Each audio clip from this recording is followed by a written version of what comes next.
है तो बेईमानों और गद्दारों से है।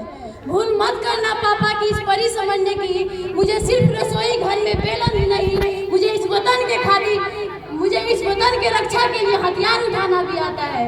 यहाँ की चांदी मिट्टी का ही गुणगान करती हूँ, बस तिरंगा हो कफन मेरा यही अरमान रखती हूँ, यही अरमान रखती हूँ।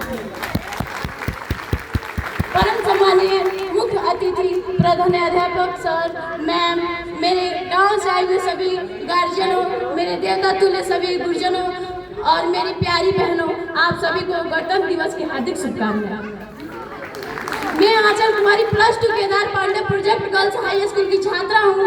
आपके समक्ष एक भाषण साझा करना चाहती हूँ जिसमें हमारे देश के युवाओं और महिलाओं के खतरे के बारे में बयान किया गया है।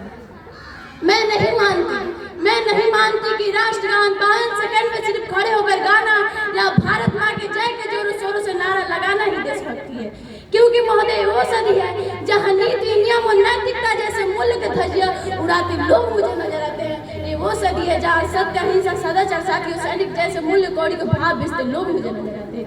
और ये वो सदी है जिस घर में दो सगे भाई बहन शांति, अमन और चैन के साथ बड़ी मुश्किल से जीते नजर आते हैं, और जिस देश का युवा Facebook, WhatsApp, Instagram, social networking की सर्च पर सेटिंग, डाइटिंग, चैटिंग और फ्लर्टिंग की माया जाल में फंसे नजर आते हैं।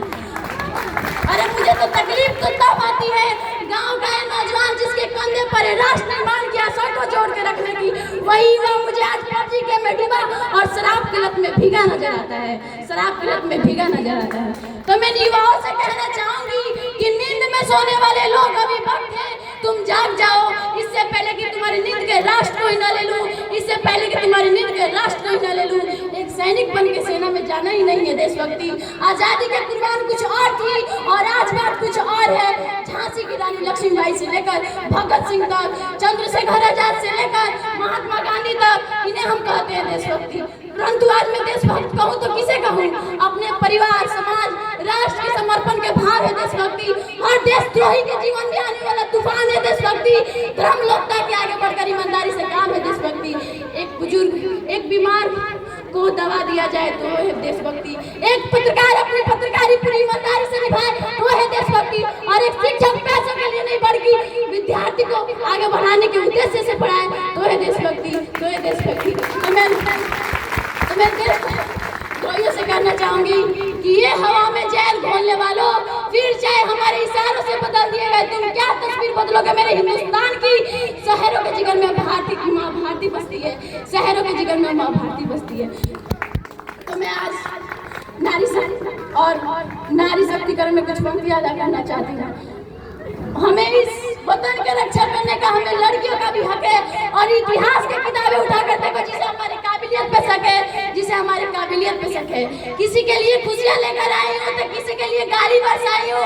मैं अपने इस वतन के खातिर कंधे से कंधे मिलाने आई हूँ, कंधे से कंधे मिलाने आई हूँ। और भारत माँ की बेटी तो आप तैयार हो सरहद पर सीने पर गोली खाने को। अपने राष्ट्र निर्माण के बारे में भी कुछ कहना चाहूंगी। हमारे राष्ट्र निर्माण तब संभव होगा जहाँ गरीब की मदद कर उसका अपना घर होगा। हमारा राष्ट्र निर्माण तब संभव होगा बढ़िया किसान की खेतों में पानी पहुंचाया जाएगा। हमारा राष्ट्र निर्माण तब संभव होगा जहाँ राजपूत, ब्राह्मण, जाट के मेघ का भेदभाव हमारी सोच से मिटाया जाएगा। और हमारे राष्ट्र निर्माण तब संभव होगा जहाँ परीक्षाओं के पेपर लीक नहीं होंगे, युवाओं के जीवन के साथ खिलवाड़ नहीं किए जाएंगे, जहाँ परीक्षाओं के पेपर लीक नहीं होंगे और युवाओं के जीवन के साथ खिलवाड़ नहीं किए जाएंगे। और अंत में किसी शायर के पंक्तियां अपनी तमन्नाओं के साथ कहना चाहूंगी, ना ख्वाब है मौत का, ना आरज़ू है जन्नत की, ना ख्वाब है मौत का, ना आरज़ू है जन्नत की। बस जब जब जिक्र हो शहीदों का तो उनपे भी मेरा एक नाम लिख देना, तो उनपे भी मेरा एक नाम लिख देना। जब कोई पूछे मेरे बारे में ठीक कौन, तो मेरी ये पहचान लिख देना, तो मेरी ये पहचान लिख देना। उठाना तिरंगा झंडा, सीने पर हिंदुस्तान लिख देना, और धरती पर गिरे हुए लहू से इंकलाब और भारत माँ को सलाम लिख देना। Thank you. बहुत बहुत धन्यवाद हमारी